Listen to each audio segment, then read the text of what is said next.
Canard était un colvert au plumage luisant et à la fière prestance. Il se plaisait à marivauder avec ses congénères sur les eaux calmes de son étang. Il en connaissait les moindres courants et tourbillons, et il plongeait délicieusement la tête la première dans le flux de l'onde à la recherche de quelques butins nourrissants. Il quittait régulièrement l'étendue de sa traque pour y revenir nonchalant quelque temps plus tard, et dans le temps de l'entretemps, il trouvait gîte à l'abri des branchages ripicoles généreusement offerts par les bosquets d'aulnes, de saules et de noisetiers. Mais cette année-là, Canard dut renoncer à son activité favorite de nage, ramage, papillonnage et braconnage. Un soir, un de ces soirs à la lumière ambivalente, un de ces soirs à l'obscurité envahissante, il trébucha et en vacilla si fort qu'il dut battre des ailes et dégager son poitrail pour garder l'équilibre. Il venait de tanguer sur une rondeur qu'il n'avait jamais encore rencontrée jusque-là. Encore tout ébobie, il discerna les contours très doux d'un œuf tout lisse, tout beau, tout blanc. Bon, tout blanc, je mens un peu, car l'œuf semblait avoir roulé dans la terre et se trouvait par endroits couvert de vases, de miettes de brindilles et de menus gravillons. Surpris de la trouvaille, et bien que n'étant pas cane, Canard sentit un mouvement d'instinct au fond de lui.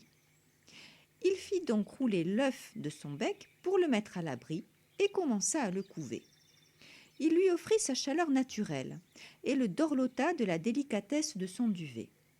Cet œuf lui paraissait quelque peu spécial, avec un quelque chose de rare, voire peut-être même de bizarre.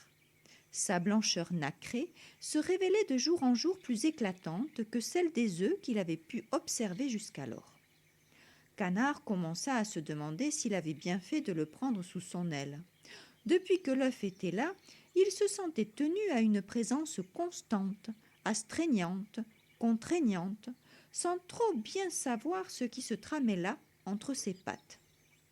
Il se disait même parfois qu'il serait sûrement préférable qu'il continuât sa vie ordinaire, comme bon lui avait plu, comme cela continuait de lui chanter.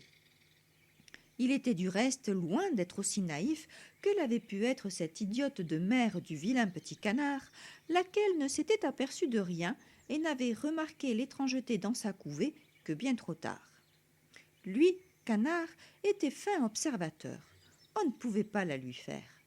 Il savait pertinemment que s'il poursuivait ainsi, il allait se trouver face à un être différent. Son imaginaire débordant l'emmenait vers les histoires les plus disparates. De l'autruche d'Égypte jusqu'à l'œuf de Pangu, en passant par les dragons et les dinosaures. Pauvre Canard, il se rassurait comme il pouvait dans cette incertitude cornélienne. Allons, allons, cet œuf n'est somme toute pas si différent. Et puis, une vie est une vie. Nous verrons bien petit à petit comment l'accueillir, la préserver, la faire grandir. Perroquet, son voisin de feuillage, qui avait le bec un peu trop disert, avait remarqué que Canard ne sortait plus de chez lui.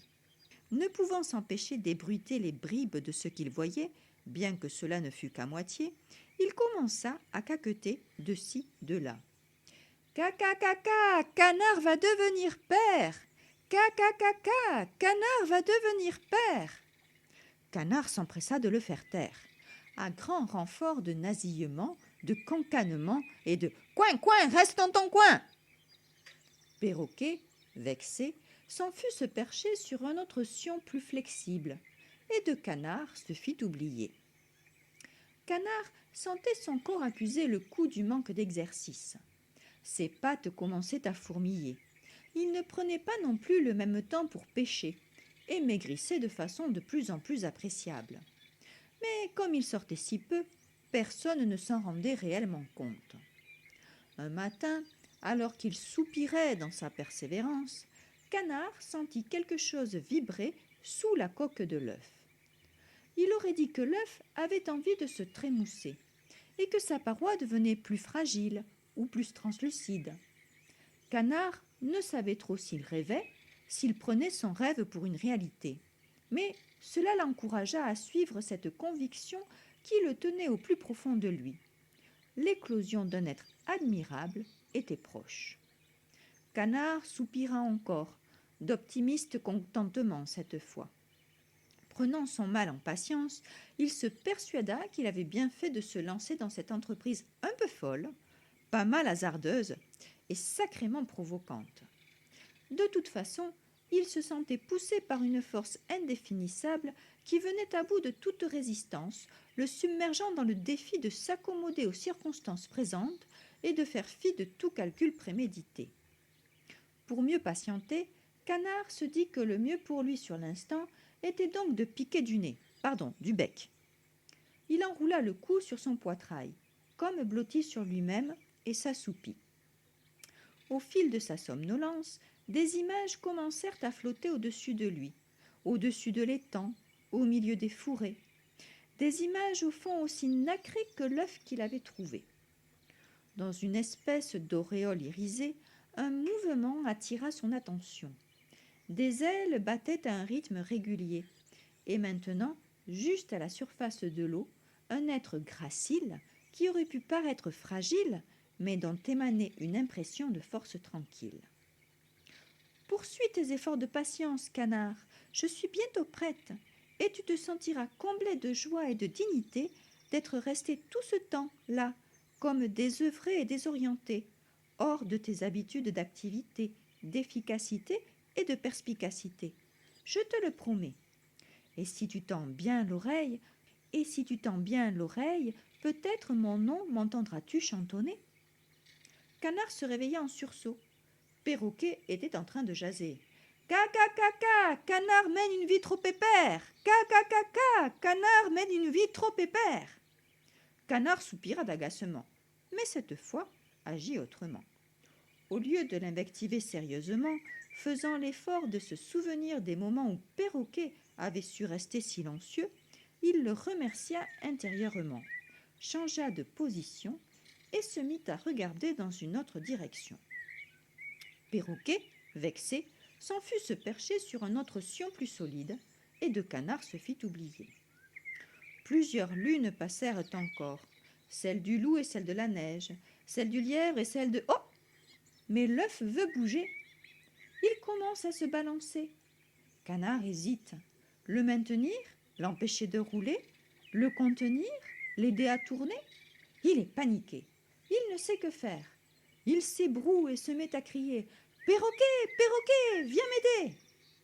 Bavard, mais pas rancunier, Perroquet vint se poser près de Canard. « Ca, t'inquiète pas, Canard. Ca, tu vas être un perroquet !» Canard, nerveux, fut sur le point de rétorquer méchamment un « J'ai pas envie de te ressembler !» Mais Perroquet était si pétillant de tendresse et de joie que Canard comprit enfin tout le bien que lui souhaitait son voisin et se mordit la pointe des plumes. Ils entendirent un déchirement délicat, un piaillement harmonieux, un bruissement duveteux et Canard et Perroquet tous deux rassemblés, les yeux écarquillés, émerveillés, sûrs que collaborer désormais, l'unique solution ce serait. Histoire écrite et lue par Sophie Bédourède de Une chouette histoire.